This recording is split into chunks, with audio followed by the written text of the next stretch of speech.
I would check your stocks, but doesn't look like good news on the stock market. So we'll just ignore that and instead have the best live stream you've ever seen. Yeah. Do do do do do do do do do. Boom boom boom boom. Good morning, everybody, and welcome to the highlight of human civilization.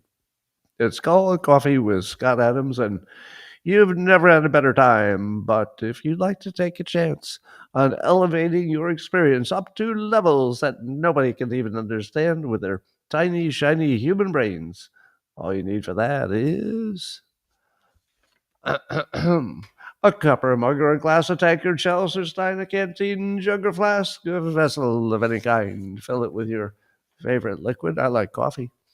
And join me now for the unparalleled pleasure, the dopamine hit of the day, the thing that makes everything better.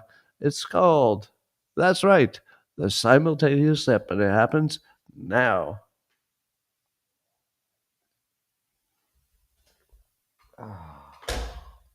Siptastic.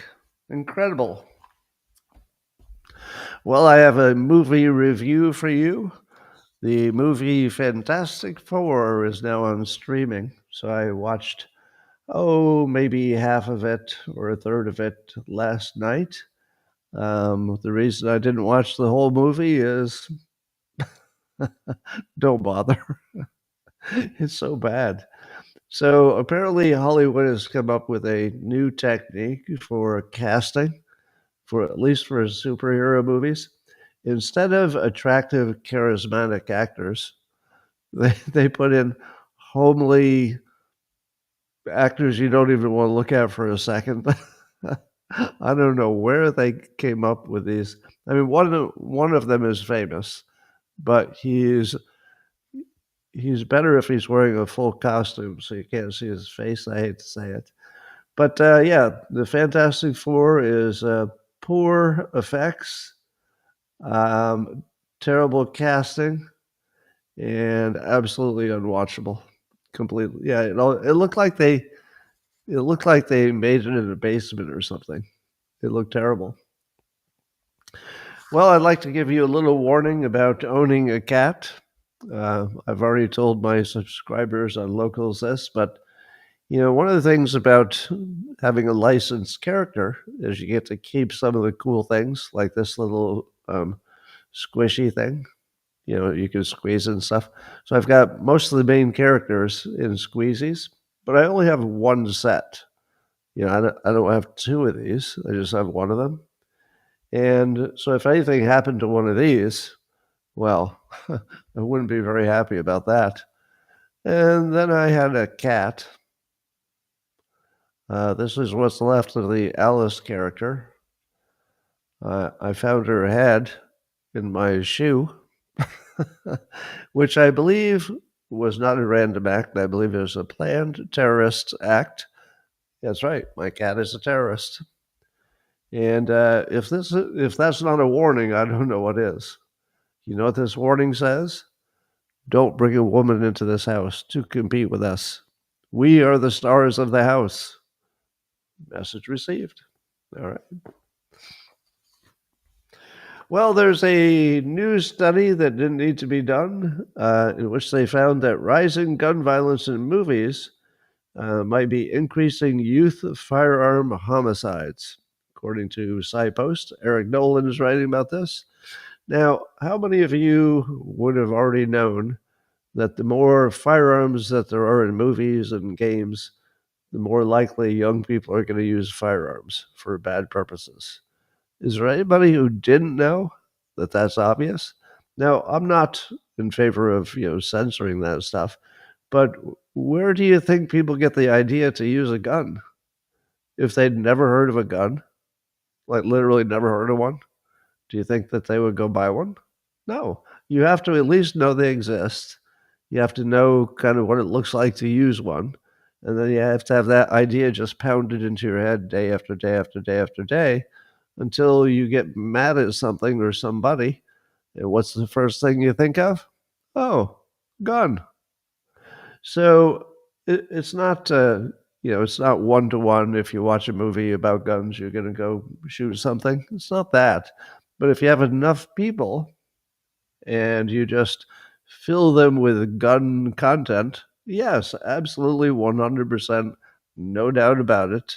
Speaking as a hypnotist, the repetition alone will cause some percentage of people to shoot somebody that they would have not have shot otherwise. So that's a real thing.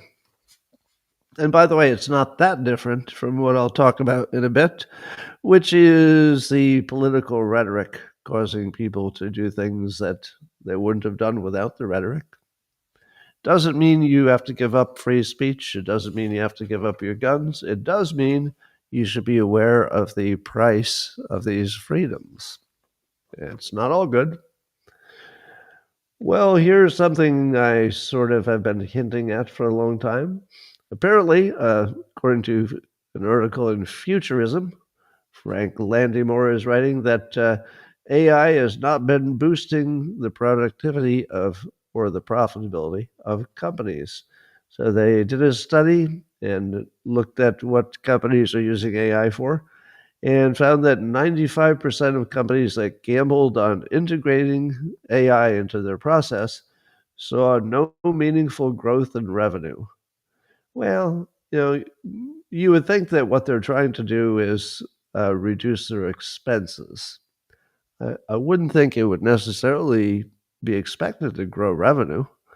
Maybe return on investment, but not revenue. I don't, there aren't too many ways to use AI that would increase revenue that I'm aware of. They still can't sell as well as a human, and etc. Well, that's one that you could have just asked me. And apparently, a lot of them are looking to hire back people that they got rid of, and um, so that's pretty much what I warned you would happen. And even the people using AI for writing code, there's some indication it might be slowing them down instead of making them better. But I think that's a mixed bag. I think in some cases it definitely speeds things up. Well, in California, according to the Daily Mail, there's been a wave of squirrel attacks. So squirrels are attacking humans, jumping right up on their faces and trying to tear them to death. Um, and at least 2 people have been sent to the emergency room from squirrel attack, and they're happening near me in San Rafael. That's not super near, but driving distance. So these squirrels are becoming dangerous.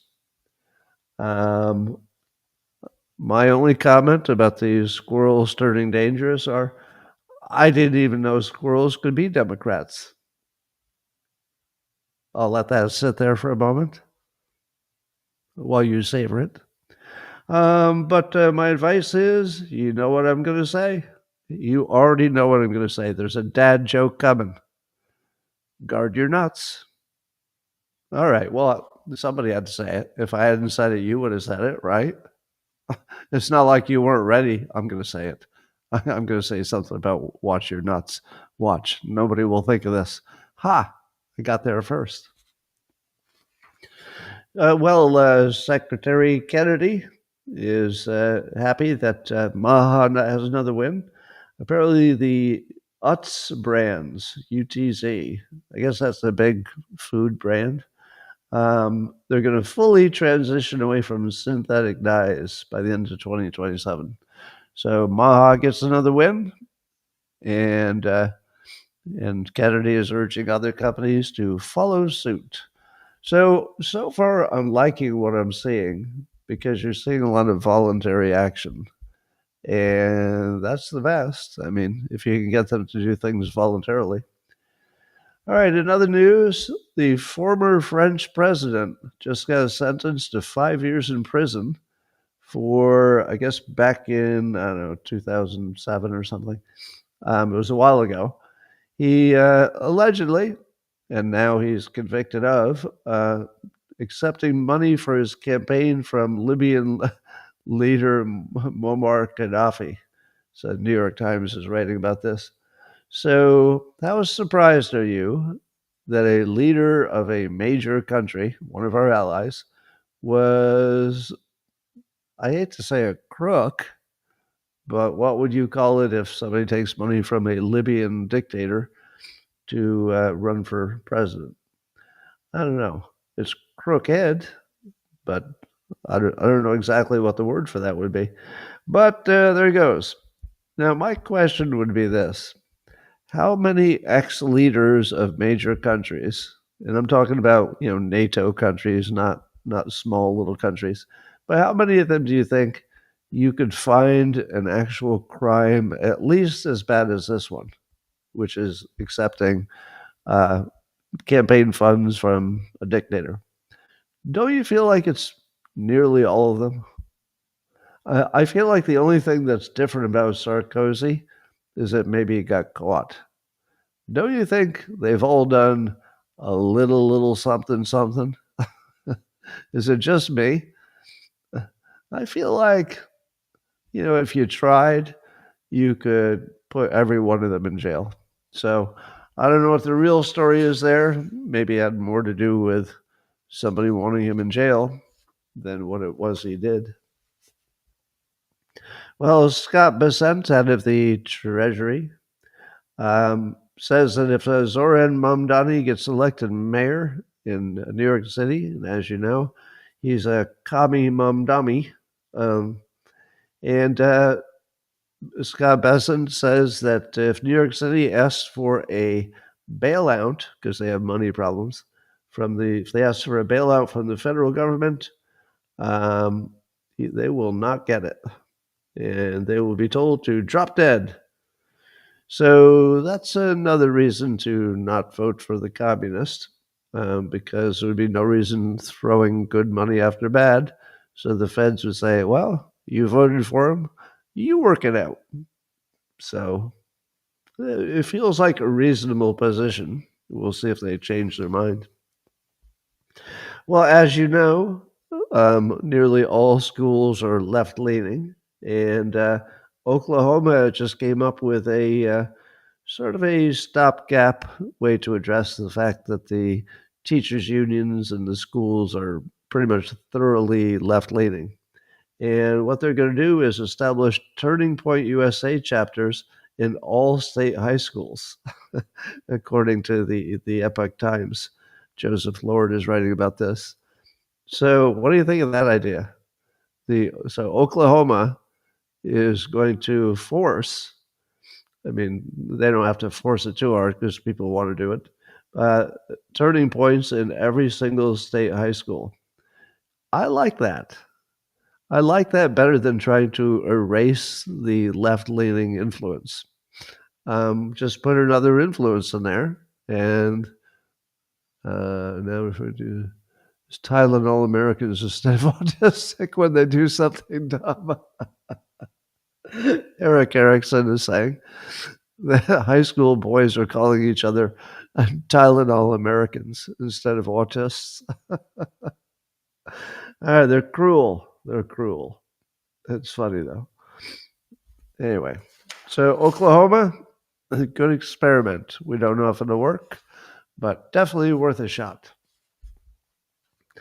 Let's see. The College Fix is writing about, there's a large study of syllabi in colleges. You know, the syllabi, that would be plural of syllabus. Yeah, the syllabi. So they looked at the syllabi, which is, the list of what they're going to teach in the classes. And they found out that the college professors predominantly present left-wing perspective on all the controversial stuff.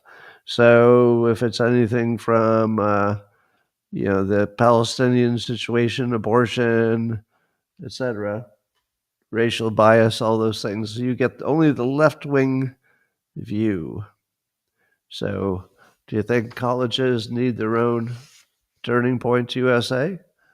Yes, they do. Yes, they do.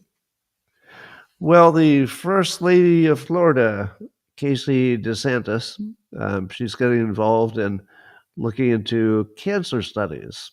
And she's looking into generic drugs or drugs that already exist, and is going to find out if any of them have a purpose or a use in cancer.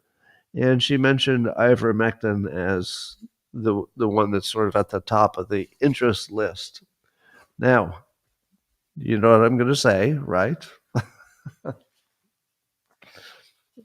Well, as luck would have it, I have cancer, so I know a little bit more about this topic than those who don't have cancer, probably, unless you're a doctor.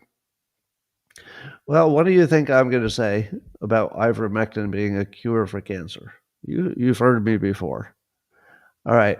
I'm a little surprised that this is still a question and that well-meaning, intelligent, educated people are still believing that there's a real good chance that ivermectin cures cancer.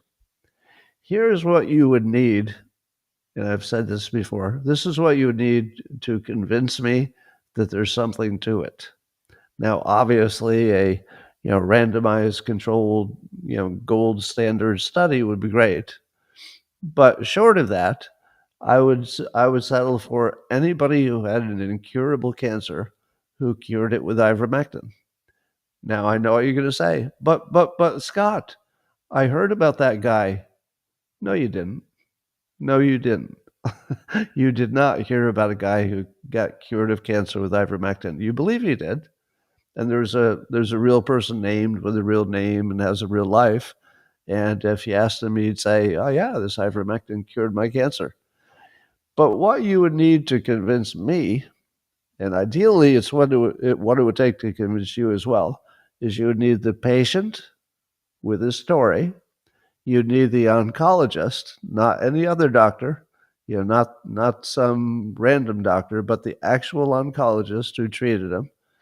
You would have to see their medical records, and you would have to see in the medical records that they used no other treatment, nothing else.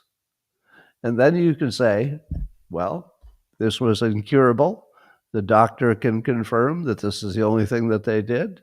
You can look at the record. You see that they used to have terrible cancer. And look at this updated medical record. It's all clear now.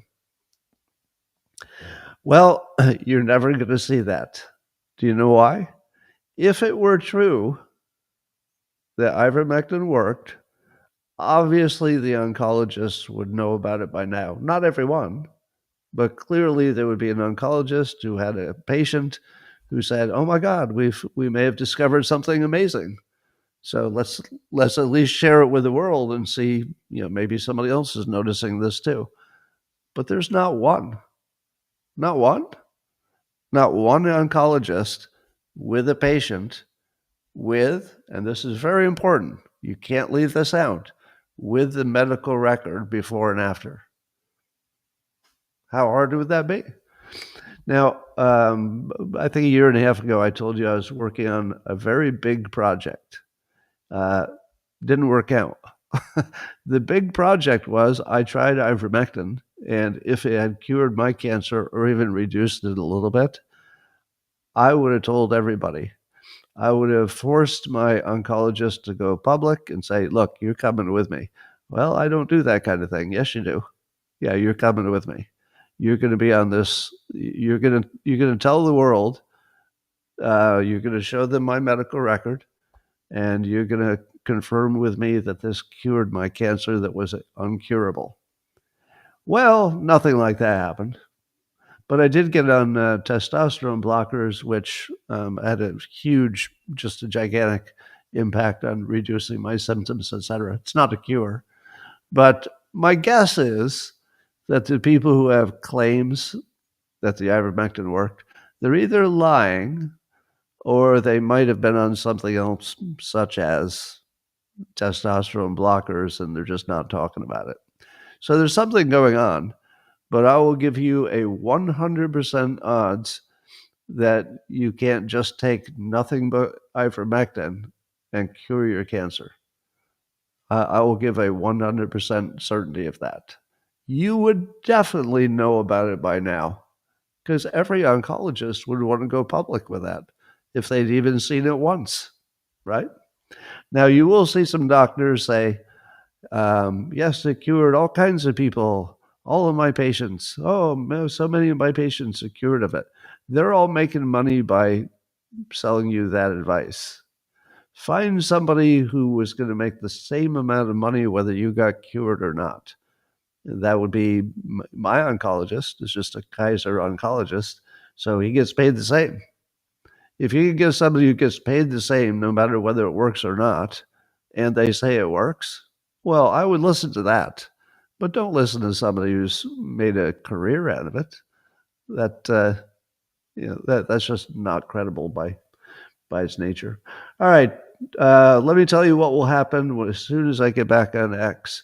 There will be somebody who said, Scott, you fucking idiot. I know of the one guy who cured. No, listen to me. If all you know is the name of one guy, you don't have anything.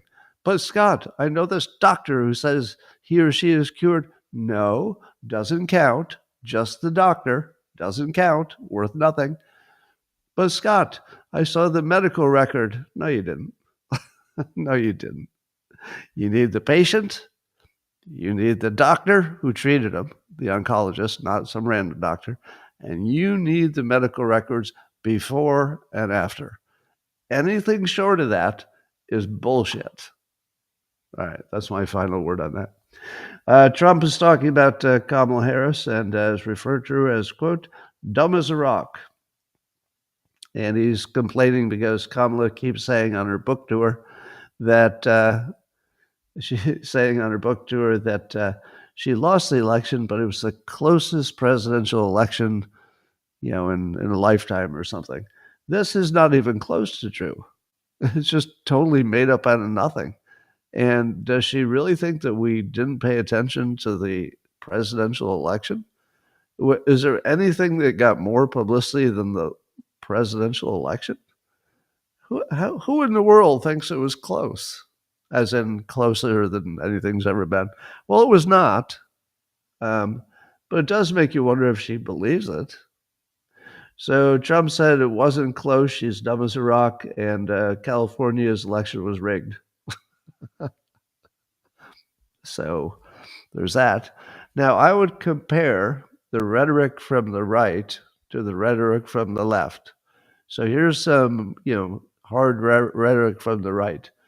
If you heard that Trump called Kamala dumb as a rock, would you buy a gun and climb on a roof and try to hurt her? Because after all, she's dumb as a rock. No, you would not, because you don't shoot people because somebody said their brain isn't good. That doesn't happen. But what would happen if you said, oh, it's a dictator trying to steal your democracy, he's a Nazi, and he's trying to be another Hitler? Well, you might. If you believe that is literally true, there's nothing you wouldn't do. But no, dumb as a rock, that does not motivate people to violence.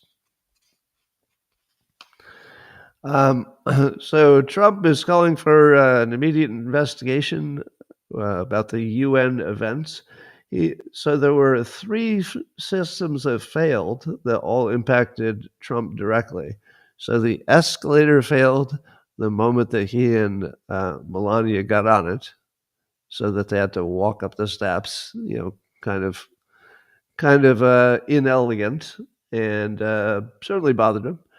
But the UN said, oh, we looked into it, and it was just a weird coincidental mistake. Maybe. But then the teleprompter didn't work for the first 15 minutes. And that happens sometimes, right? But luckily, Trump is one of the most, maybe the most gifted public speaker we've ever seen in America. And so he didn't need the teleprompter. He could just do his thing until it worked, and then he got back on it. Then also, I didn't realize this, that the sound system in the room didn't work. So the only way you could have heard him is if you had the interpreter headphones in, I think. It wasn't projecting just, to the room in general. So those are three things which, if you told me that all three of them happened by coincidence and to the same leader, I would say to you, no, no. One of those things, maybe. One, maybe. Three? The three things that are most directly related to him being able to do his thing? No. No, that's, I can be wrong, right? We live in a world where, strange things do happen. But if you're going to ask me to believe that was completely a coincidence, no. I saw at least one person say, was it somebody right? That it was a message being sent to Trump, a message. I don't even know. I wouldn't even go that far. More likely just somebody who thought they could mess with him. I doubt it was a message from anybody important. Well, Gavin Newsom continues his dangerous rhetoric. He ordered what he called a code red and ordered his base to, quote, push back against the, quote, Gestapo.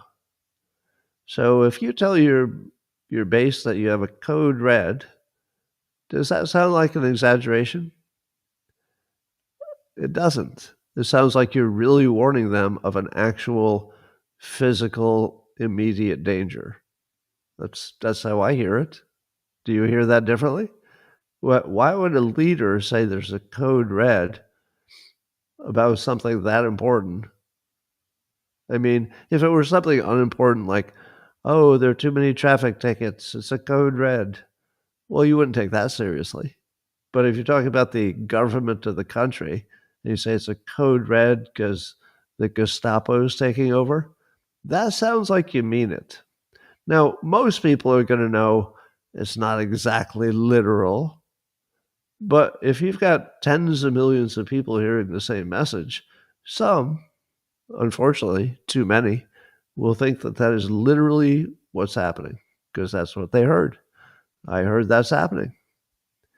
So, in the backdrop of Newsom with this super dangerous rhetoric, an ICE facility got shot up just hours after he said that. Jesse Waters talking about it on Fox News.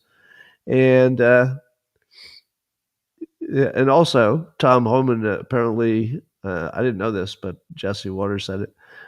He's been forced out of his home because the threats are too high. And Newsom wants the ICE agents to be unmasked. So some young man, 29 years old, Joshua John, he shot several bullets into a Dallas ICE facility, which had the unfortunate effect of killing one detainee, one non-citizen, and critically wounding two others that were in a transport van. And then I guess John killed himself. And the shell casings apparently are engraved with the message anti-ICE. Now, Geraldo Rivero, I think it's fair that he said that he's entirely unconvinced that it was somebody who was against ICE, because who they killed were only the people ICE picked up. And maybe there was some way for the shooter to know that he was shooting the people he presumably would have wanted to protect. So there's something about the story that doesn't make sense unless the shooter was shooting randomly or didn't know exactly where he was shooting, or was, literally insane in more than just a shooter way to be insane. So there is a little bit of fog of war here. But the conservatives who say anti-ICE on the bullet, we're kind of done here. There's no additional investigation needed. He wrote it on the bullets. Now, that's a pretty good argument. But it also doesn't explain why he shot who he shot. Even from a distance, from a roof, wouldn't you know that the van would be full of the people you're trying to protect instead of the people you're trying to kill? Wouldn't anybody know that the van is not going to be full of employees, is it, at an ICE facility? So I do think that there's cause for a little bit of wait and see, but just a little bit. So I'm going to give Geraldo. Geraldo's a advocate for non-legal citizens in a number of domains, and I don't know. I'm going to give him a little bit of grace on that point. I don't think it's going to come down that way. I think it'll be exactly what it looks like, and the guy wasn't, just shot the wrong place. That seems to be believable. But I'll wait. I do assume that it's exactly what it looks like, but it might not be. Could be fooled. Well, J.D. Vance had some strong words to say about Gavin Newsom and other people with this strong rhetoric. And he said, you can go straight to hell and you have no place in the political conversation in the United States. So he said more. He said, because here's what happens when Democrats like Gavin Newsom say these people are, quote, part of an authoritarian government, when they lie about who they're arresting, what they're doing is encouraging crazy people to go and commit violence. You don't have to agree with our policies, but if your political rhetoric encourages violence against our law enforcement, you can go straight to hell. Now, it seems like everybody is doing this. I have to use some curse words to look like a strong leader. I feel like it's already overdone. Are you having that feeling that it's overdone? I mean, I think JD used it in an appropriate way, and go straight to hell is not the worst thing that anybody said. It's not, it's not things that Newsom is saying at the moment. So, I mean, it's a little bit controlled, and it is on point, and it does make, show the depth of his feeling about it. So I would say it's well chosen. But I'm just seeing so much of it now that it feels like leaders are running out of ideas. It's like, you don't really need to do that, do you? Now, I don't mind it. I mean, I'm not against cursing. It's just if you do too much of it and it becomes gratuitous, it loses its power. However, I don't think JD lost power on this one. So this is more reminding me that there's too much of it. I don't think he overused it in this particular case. But JD also said, and I think this is important, he said, I think in particular my Democrat colleagues need to ask some very hard questions about why it is that folks from their side of the political aisle seem to be engaged in these politically motivated attacks. And I think it's important for them to look in the mirror and say, can we actually take some steps, blah, blah. But he also says, can we actually take some steps to police some of the violent rhetoric on our own side? Now, that's what I want to see. That's exactly what I want to see. I want to see some acknowledgement that it's not a perfectly clean situation on either side, but maybe one is a little worse than the other. But if you say it's only happening on one side, it only takes one example to prove you wrong. And, surely there will be one example. So I like JD saying we have to police ourselves. The right has to police itself. Don't use this violent rhetoric if you want a chance of getting the left to do the same. And I think that's true. See, this is not one of those cases where you want to go, oh, they went hard and they used rhetoric to kill some of our people, so we should go hard and use rhetoric that might cause somebody to kill some of their people. No. No. That's too far. And in the long run, it's not going to help you. It's going to be worse for the country in a big way, like in a really big way. So JD, I think, hit all of the notes kind of perfectly. I'm impressed. All right, I'm going to get back to that in a minute, but this story is really interesting because I'm going to tie together a few things here. So it'll look like this has changed in the topic, But watch how I cleverly tie it all together. So ABC News has a new documentary, and the important part of this story is that it's ABC News. Now, ABC News, we believe, is sort of a left-leaning news entity, and you would not expect them to do anything that was clearly and unambiguously bad for a leading Democrat, right? You wouldn't expect that. But the ABC News documentary is about a Pennsylvania woman, Ellen Greenberg, who was stabbed 20 times. This was some years ago in 2011. And it was ruled a suicide by the then Attorney General, Josh Shapiro. So Josh Shapiro is often mentioned as the strongest, or one of the strongest candidates for maybe future president.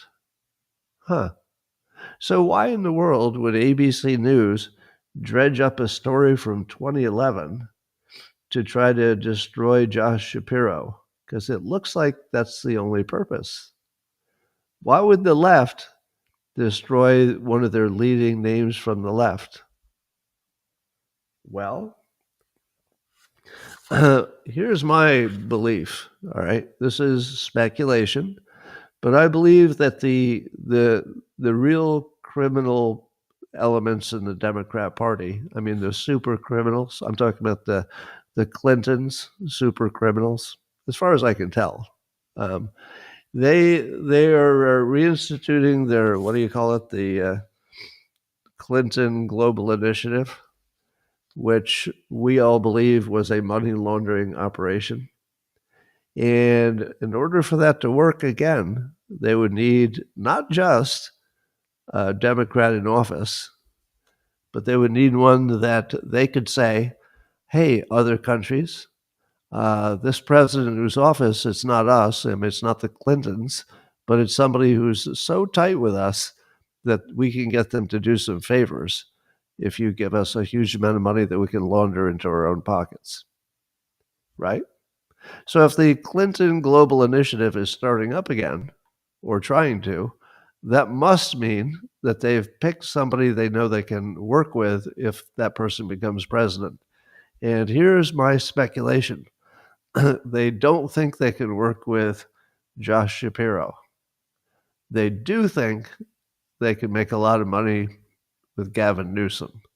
So what I'm going to be looking for is to see if the most criminal people, the ones you just know are criminals, are all backing Newsom. Because if they do, that would suggest they know that he can be he can be their Biden or their Obama or whatever they need him to be. So I don't think it's a coincidence that ABC News is strangling one of their own. The only reason to do that is if one of their own could beat Newsom in a primary, and Josh Shapiro could beat Newsom in a primary. He does have the ability. So that's what I think. So I think that the power people in the Democrat Party have already picked Newsom. It probably won't matter what the public thinks because they will tell the public what to think. That's how it works. They'll just tell him he's the guy. He's the only one that can beat him. And in the meantime, Hillary Clinton says, I think it was yesterday, we have to stop demonizing each other.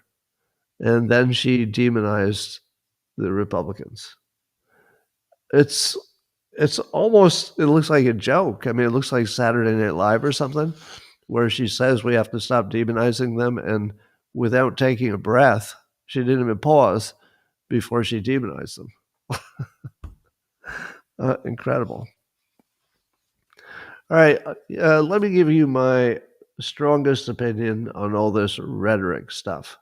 And as JD said, JD Vance, I also believe that there are people on the right who say things that go too far and might, but hasn't happened yet, might potentially, cause somebody to act in a violent way, and we don't want that. So I'm against that. However, there does seem to be a difference in the rhetoric on the two sides. As I said, calling somebody dumb as a rock doesn't make you want to do anything violent. Saying somebody is Gestapo and they're taking power and they're going to take your democracy definitely makes you think of violence. So I'm going to say that the Democrat leaders are 100% to blame for recent violence against Republicans. Now, let me be clear. The way our legal system works is that the people who pulled the trigger are the only ones who can be blamed. But that's because that's the only practical way to run a legal system. You couldn't say, well, yeah, he murdered somebody, but in fourth grade, he had some bad influences. So really, it's that fourth grade influence. That doesn't work. The only way you can organize a society is that the person who does the act gets punished, but whoever talked them into it or influenced them or brainwashed them, unless it's really direct and really immediate, doesn't count. They get a pass. Well, as a trained hypnotist who studies persuasion a lot, let me tell you with 100% certainty, it is the Democrat leaders that are causing the violence. There's not even the slightest chance that it's any other way. Because do you know what causes action? Ideas. At least complex actions. Simple actions like a reflex, there's not much thinking involved. But a complex action, like I'm going to do a plan, I'm going to be in a place, I'll have these assets, I'll do this thing. If it's a complex plan, that only can happen because you have an idea. Let's say the idea is that Hitler's taken over the country. It doesn't have to be a correct idea. It just has to be a full idea in order to get a complex action. Now, there's no exception to that. Can we agree on that? That for a human being to do a complex action, they have to have an idea in their head that matches the complex action. Would you agree? There's no question about that. Now, what causes an idea to be in the head? How many people would have thought, hey, I think I'll climb on a roof and start shooting people if their entire influence in life had been sitting in a darkened room by themselves? If they had no input from anything, do you think they would say, of all the things I could be doing, I feel like I'll get a gun and climb on a roof and start shooting people? No, there is no way that complex idea gets in your head without being put there. It has to be put there. You don't go looking for it. It has to be put there. That's the way it all works. It's the way it works on both sides. It's not just a Democrat thing. All of our complex ideas about politics on the right and the left were put there. You don't have an original idea in your head, nor do I. All of our ideas were put there. And so, if somebody climbs on a roof and starts shooting, it is a reasonable question, what put that there? Now, they might also be crazy, but even crazy people have a wide range of things they could have been doing that day. Why'd they pick that one thing? It's because somebody put it there. And the way you put an idea in people's heads is what? How do you put an idea in somebody's head? Well, sometimes you can show an image, meme, but mostly in politics, it's words.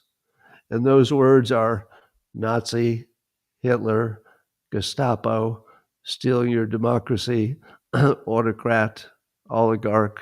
Oligarch doesn't get you killed. I will give Bernie credit, if I may. Bernie Sanders he's always been a mixed bag. He'll do 10 things I hate, and then one thing where I'll go, okay, that's actually quite reasonable. One of the things that Bernie Sanders does is he doesn't do this Hitler bullshit. Does he? I don't believe he does. Now, it also makes his rhetoric kind of, empty. They're an oligarch. Do you climb on a roof to shoot somebody who's an oligarch? Not really. Oligarch would be in the category of dumb as a rock. That they both are just insults, typical but you don't go kill somebody for being dumb as a rock. You don't kill somebody for being an oligarch. You just don't. But that other stuff, oh yeah, you start making a plan if you hear those other words. So words create ideas, ideas create action. There's no other way it happens.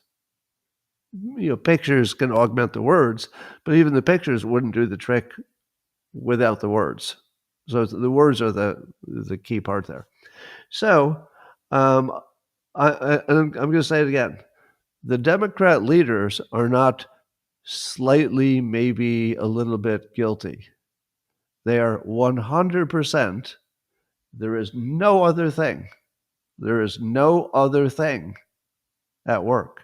It is only that 100% guilty for causing the violence. And you could guarantee that there'd be more. There's not, if they continue talking the way they're talking, we haven't seen the end of it. It's guaranteed to be more. So I would ask, as J.D. Vance has noted, that Republicans start watching their own camp. All right, you've got a responsibility to make sure your side is saying dumb as a rock and not Nazi. Now, we all use it. I've done it myself, but I've always been conscious that nobody would act on it. I'm just sometimes just using it rhetorically or whatever, but I'm never trying to sell it like it's actually Hitler. Never. But the Democrats are selling it like it's actually Hitler. That gives them 100% guilt, not legally, because remember, our system only punishes the person who does the act. So they can always say, well, a person has free will. I was just making a point. Oh, it's not me. No, it is you motherfucker. Gavin Newsom, you are a piece of shit. Now, does that make you want to climb on a building and do something bad? No. He's a piece of shit. Doesn't inspire violence. So it's a well-chosen phrase. But boy, he is garbage. I mean, that man is absolute piece of shit because he knows he's doing it. He's by far smart enough to know that he's the primary driver of things right now. And to imagine that he's okay with it, oh my God. He is a truly broken man. Now, if I'd said he's truly evil and he wants you to die, then you would think, maybe violence is the right answer. But if I say he's broken, it gives you a different feel, right? You're like, oh, okay. I need to fix this. I need to make sure he doesn't get elected, but I don't need to do any crazy violent stuff. He's just broken. So that man is broken. And so here's what I think. Generally speaking, in this political realm, whenever the Democrats do something to Republicans, say lawfare, the Republicans say, yeah, we don't like lawfare, but they did it to us, and the only way to stop it in the future is we do it to them. That does not apply to violence. You all know that, right?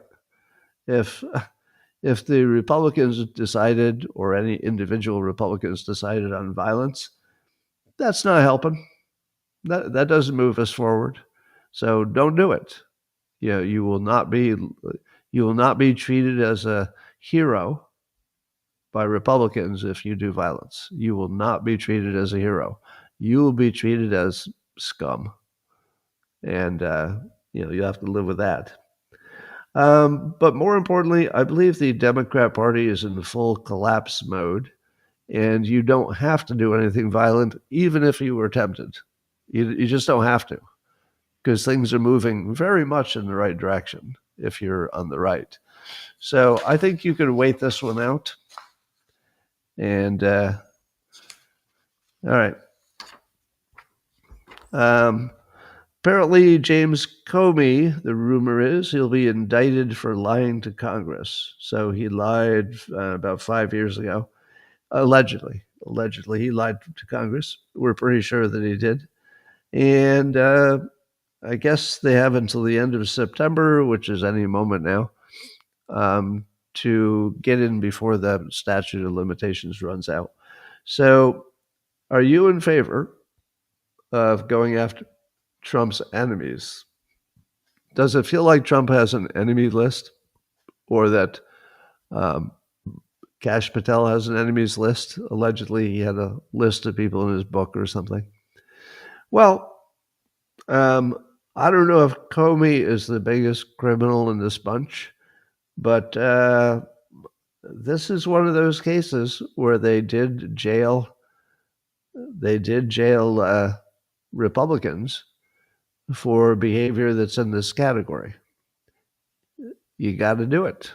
You have to do it. Now, of course, I only want this to happen if it's a real crime, really made a difference, and the court system, operates the way it should, and they come to that conclusion. I don't want him railroaded. I don't want to purely lawfare him, but there does need to be some lawfare balance, and he's going to have some trouble coming.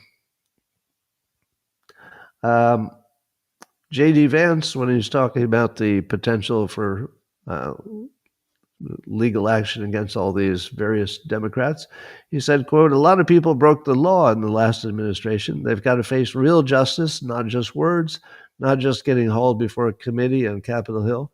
If people broke the law, they have to actually be prosecuted." He says, "I think the only thing the far left really responds to is power. If they get off scot-free, they're never investigated. They're going to be prosecuted when they violate the law, blah, blah, blah." Now, here's what I think. I think the left has demonstrated that they'll use every tool at their disposal, no matter what the right does. So I don't think it makes any difference. I think if the right punished them back the same way and put a bunch of them in jail, it wouldn't make any difference. They're still going to use every tool that they can use, especially if it once worked or almost worked, such as lawfaring Trump. Almost worked. In some ways it worked, but not the way they wanted it to. So I would disagree with JD that what the right does to the left makes a difference to what the left will do. The left will use every tool that they have. They're not going to say, oh, you know what? It worked the last time we tried it, but we've noticed that the Republicans did not, give it back to us as much as we gave it. So I guess we won't do it again. No, they're going to use every tool every time. So I'm in favor of the Republicans giving as good as they get, but not because it changes the behavior of the other team. It's because, you got to use the toolbox. If they give you a tool by justifying it as something that can happen in politics, once they've justified it something that can happen in politics, then I think the Republicans are just taking players off the table. And they have every right to do that. It would not be immoral or unethical to use their tool against them just to remove players. So Comey's a player. Not much of a player now, but a little bit. And I think he's just a warm-up act. I think Comey might be the easy one because they can just say, all right, here's a video of him lying. Here's the proof that he lied. Here's the law that applies. Boom. So it could be that the Trump administration wants to make sure that they get an easy win, and then they can ramp up to get to Brennan and Clapper and maybe even Obama. We'll see. Well, apparently there's the first ever Antifa domestic terrorist arrest. It's never happened before. The post-millennial is writing about this. There's several Antifa members were arrested in Eugene, Oregon. I guess they were terrorizing employees at some ICE facility. So they got arrested as domestic terrorists. Well, we'll see if that works out. I'm sure there'll be all kinds of legal challenges to that, but we'll see. I thought somebody said that there's no such thing as a domestic terrorism law. I heard that the other day on social media, but is that true? Do you get any extra penalty for being a domestic terrorist versus just bothering people where you shouldn't be? I don't know. I don't know about that. I'll have to find out about it. Well, the budget debacle is beginning again. Republicans want a 7-week extension. Do you know why? Because they're completely incompetent and unable to work with Democrats. Do you know why they can't work with the Democrats to get something done on time? Because the Democrats are completely incompetent and can't work with the Republicans. So Congress is just completely broken on the most important thing they do, which is allocating money. They just can't do it.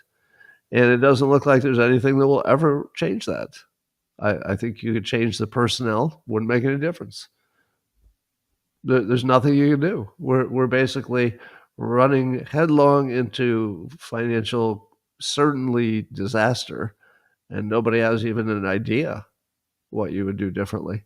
So we're going to kick this stupid can down the road. I'm going to hate the members of Congress with a white hot fire that I've, is at a level that you've never seen before.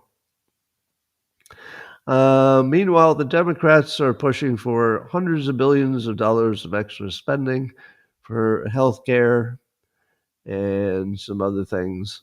But these are things which Congress intentionally looked at and decided not to do. At least the majority did.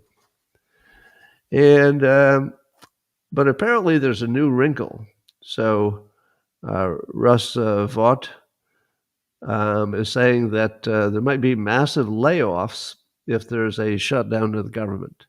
So if there's a government shutdown, the Trump administration is going to use it as an excuse to fire massive numbers of people that maybe wouldn't have been fired otherwise. So do you think that the Democrats will cave? Because they'll say, oh, no, we have to save those thousands of Democrat jobs. They might. I've never seen anybody offer to make this play before. All right, well, you can delay the budget, but if there's no budget, I'm going to have to fire all the people who are unfunded. Well, not all of them. Some are necessary, but all you Democrats doing things that Democrats like, not funded. So you're all fired. And if you ever fund it, great, but there's nobody working there. So you'd be funding, a hole. It feels like a good play. I don't know how this will turn out yet. I won't make a prediction, but it feels like a strong play by the Trump people. It's a brand new variable. That's what Trump does so well. If there's a situation that nobody could ever negotiate before, he'll add a new variable. And it's a new variable that changes the balance of everything. So it's a new variable. At least in concept, it's very well played by adding a new variable that's a strong one. Well, I may have the name wrong here, but it looked like there's some YouTube channel by Cam Higbee, maybe some other people. It looks like they're trying to duplicate the Charlie Kirk college debates. So they went to TSU and they tried to do the thing where anybody could come up and debate them. And it formed and they said there was an anti-white riot that erupted because they were so hated for just being white Christians with a MAGA hat that it just caused a riot, basically. An anti-white riot, they called it. But I was amused because I've seen Charlie Kirk do the same thing. So they were doing the debate before the trouble started, and there was a young black man, a student, who was pointing out the discrimination and the inequality for Black Americans. And so I don't know if it was Cam or maybe he's just the one who does the videos. So the young white guy who was taking the questions and the debate, he said, "Can you give me an example of, let's say, a law that would prevent you from doing something but allow me to do something?" No, I can't think of any examples. All right, well, is there any non-legal thing that I can do that you can't do in America? Well, all the things, the things, all the things. So amazingly, Black Americans don't know that they have superior rights in this country and have for a long time. They have superior rights, meaning that if I wanted a job and I got a choice to be Black or white, just for the purpose of looking for a job, what do you think I would pick? I mean, seriously, I would pick Black every time. And so would all of you. That's why literally nobody claims to be white if they can also claim to be Black. Even Obama downplayed his whiteness, half white, because being Black was his advantage, and he knew it. So how do you fix that? Because I don't think this model fixes it, because they hate the white guys in the red hats. So anything those guys say is not going to stick. But I keep thinking if I could mentor, an 18-year-old Black kid, the first thing I'd say is, all right, you know that you have a huge advantage in employment, right? And a huge advantage in getting scholarships, and a huge advantage in complaining. Just you have an advantage in almost everything. And if you find a place where you don't have an advantage, let's say a small business or something that's discriminating, because that would still exist, don't go there. I would say, oh, yeah, there are companies that might discriminate against you, but not big ones, not a Fortune 500. They're not going to discriminate. They're going to discriminate in your favor every time. So go there. Just don't go where you think there might be some discrimination. I'll tell you where to go and you'll get a job every time. How about if you were a young Black professional and you wanted to get some mentoring, but you look around and there are no other Black faces in senior management? Do you think you'd have trouble getting a white, let's say, executive of your company to agree to mentor you? No, you would not have a trouble getting that. They would say yes before you finished the sentence. Hi, Mr. So-and-so. I wondered if you could Yes. No, you're going to get a yes before you finish the sentence. You're going to get a yes for mentoring, a yes for financing, a yes for hiring, a yes for college applications, a yes for medical school, a yes for law school. How do you not know that if you're an 18-year-old Black guy? How do you not know that all the advantages, the racist advantages, are in your direction?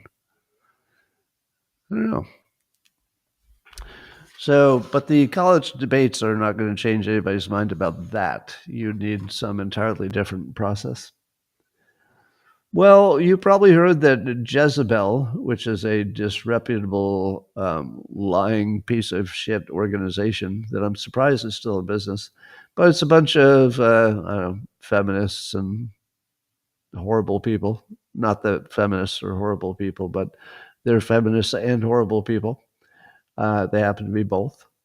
And apparently they paid some witches that they found on Etsy to curse Charlie Kirk 2 days before he was assassinated, and they actually published that. I think they published it after he was assassinated, and they published it. That they got witches to try to kill him, and he got killed. So, apparently Erica Kirk, widow of Charlie Kirk, was, quote, genuinely rattled by it. Now, I'm not a believer in witchcraft, so I would not have been too worried about the witchiness of it. But I'll tell you what I do believe in: affirmations. And I worry, I don't have proof of this, so this is, a little bit of woo-woo on my part. But doesn't it seem that the things that happen in life are the things we're thinking about the most? In my personal life, the way my life has turned out is very much similar to whatever I thought about and wanted the most, to the point where it looks like, how can that even be a coincidence that the things I thought about the most actually happened? Good and bad. Good and bad. My cancer, I've been thinking about since my 20s, the specific cancer, not just cancer, prostate cancer. I've been worried about it and obsessed about it since I was in my 20s. I started researching it in my 20s in anticipation of getting it. Now, is that coincidence? Well, it's the most popular or common cancer for an adult man. So on one hand, it's just a coincidence, but not even a big one. But I do worry that when people focus too much on one outcome, there's a weird bias toward that thing happening that I've noticed all my life. And it could be just my imagination. Maybe there's nothing to it. But when I hear that a bunch of witches and some writers at Jezebel all started to think about a bad thing happening to one person at the same time and on the same day, I wonder. I don't believe in witchcraft, but I do wonder if we live in a simulation where you can cause it to collapse on a certain set of realities based on what you're thinking about. I wonder. So the Trump administration wants Congress to end what is called anti-racist teacher training grants to universities. The College Fix is writing about this as well. Now, you might say to yourself, wait a minute, why would you want to end anti-racist? Wouldn't that be like agreeing with racists? No, the anti-racist stuff was the racist stuff. The anti-racist stuff is basically saying that white people suck and white men suck more than the rest of white people. So no, yes, the anti-racist stuff is racist, just overtly, obviously, no question about it, way over the top racist. And I want that halted. According to the New York Post, Trump is stopping, I guess there had been a regular report on food insecurity. But like everything else, it turned out to be fake data, and the food insecurity would include anybody who wasn't sure if they could get food in the future. So it's not people who are hungry or don't have food. It's people who just feel insecure about being able to have it in the future. And I'm not sure that's telling you what you need to know. So probably it was a waste of money. They stopped that. Well, over in Denmark, there's some drones that have been plaguing them over airports and whatnot. So multiple drones in the last few days. And the assumption was in the beginning that it was Russia and they were just, messing with a NATO country. Do you believe that Russia decided to, skip over other countries and plague Denmark in particular? Does that make sense? That they wouldn't be doing it to, France and Germany and, Great Britain, but they decided to pick on Denmark, of all places, and then to put a bunch of, drones in the sky. Now, some people are saying, but wait, we don't know that these are Russian drones. We don't.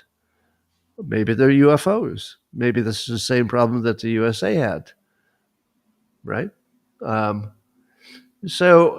here's my takeaway from this. Are you telling me that Denmark can't shoot down a drone? Like any drones? They don't have any way to shoot down a drone. Seriously? Denmark, a NATO country, can't shoot down a drone that's loitering? It's not like the drones even snuck in and attacked something and blew up before you could get them. They're just hanging around. Are you telling me that drones, multiple drones, just hanging around for days, and Denmark doesn't have the ability to shoot one down, and NATO doesn't have the ability to shoot one down? What's going on here? So I'm going to say there's something about the story that's either seriously missing, or maybe I'm even trying to imagine what Russia would get out of this if it were them.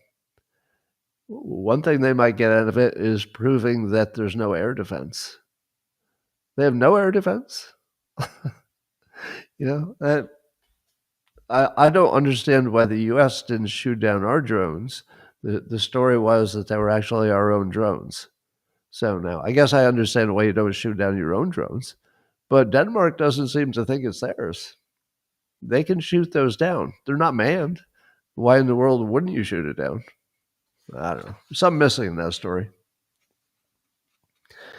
Well, according to nstrike1231, Trump is launching nuclear exercises in Europe. So they're doing some long-range bomber flights and stuff. And the thinking is this is to just rattle Putin's cage, because we don't have really much going on there that's going to threaten him. So at least, acting like we have a dangerous nuclear potential, which we do. So Rubio, talking about Ukraine, says that the Russian military losses are what he calls staggering. The casualties in a single month exceed total U.S. deaths in Afghanistan or Iraq. Now, I don't know if that's a good comparison, because we had unusually low casualties in both Afghanistan and Iraq for the context of a war. The other side had massive casualties, but it wasn't a normal war because it was so one-sided. But do you think that Russia has enough military losses that it will change anything? I don't know. We do know that Trump said unambiguously, with no hesitation, that any Russian military planes that fly over NATO territory, they should shoot them down. Because you can't have the Russians just, testing all the defenses and going home with no response. So I don't know if that's going to happen, but there might be a Russian plane that gets shot down. And we'll see if that makes any difference to anything. Trump is saying that Ukraine, if they had the right weapons that the U.S. and others could provide, that they would actually be able to win back the territory they've lost. Now, I don't know anybody who believes that they could win back the territory. I don't know anybody who thinks that's going to happen. But he goes further and saying, maybe they could get a little extra too, take some of Russia. So I don't see how that could possibly happen with the current variables in play. But Trump and the administration are still pushing the other countries to stop buying Russian oil and gas. And if Trump succeeded in getting these other countries to stop buying, mostly China and India and some European, that would collapse the Russian economy and might bring them to the table. But as others have pointed out, Russia still has the ability to turn off Europe's energy in the winter. So are we seriously 3.5 years into a war? Are we seriously letting Europe's stupidity with energy affect us? I mean, it's one thing when the situation first comes up, but it's been 3.5 years. If Europe is still depending on Russia for their energy and therefore cannot mount a vigorous enough defense, I'm not sure how much we should protect them. I mean, you need to do something for yourself, as in work harder to get another source of energy. Zelensky has warned Putin that he and Putin's officials need to find the nearest bomb shelter, the nearest one to the Kremlin, because he says the Kremlin's going to come under direct attack. Now, I think they've sent a drone or two over there before, but Sounds like Zelensky plans a more major attack on the Kremlin. Now, I don't know how Russia could fail to escalate if that happened. I mean, the escalation is getting higher. But do you think it's possible that Zelensky could dismantle the entire Kremlin, like one drone at a time? If you just send dozens of them every day and maybe one gets through every now and then, couldn't you make the Kremlin unusable in, let's say, a month? Could you? And if you did something like that, what would Russia do to respond? Maybe they're doing everything they can do short of going nuclear. I don't know. So I have lots of questions about what Russia would do if we increase the pressure in any other way. Apparently, there's some Mexican drug cartel members, according to publication The European Conservative, that joined the Ukrainian military so they could learn drone warfare. So, believe it or not, there are Spanish-speaking troops fighting for Ukraine, but apparently they're doing it more for their own training, and they are Colombian and Mexican, and that they're cartel members, and they're terrorists, and they're going to take this learning back. Great, terrific. Well, Greta Thunberg's got her freedom flotilla, she calls it, trying to go over there and fix everything in Gaza. And apparently it's being, I'll say, attacked by jammers. They're jamming their radios and playing ABBA on their radios on repeat. So if they keep their radios on, all they're going to get is ABBA on repeat. And apparently there are some other kinds of attacks, non-lethal attacks are happening, but mostly to make it really unpleasant to be on that flotilla. So the group said that Israeli military drones targeted 5 of their vessels. There's quite a few vessels actually involved, and damaged masts and communication equipment. And it's the third assault on the aid-bearing ships, they say. So they got 51 boats in that operation. That's pretty big. They sailed from Barcelona at the end of August. They're going to try to break that siege on Gaza. Do you think they'll break the siege on Gaza? Or will they just hear a lot more ABBA than they wanted to? Yeah, it might be Waterloo, exactly. Waterloo. All right. All right, ladies and gentlemen, that's all I have for you. Sorry I went long. I'm going to talk to the local subscribers, my beloved local subscribers. I love them more every day. The rest of you, thanks for joining. I hope you got something out of this, and I will see you again tomorrow, I hope. Same time, same place.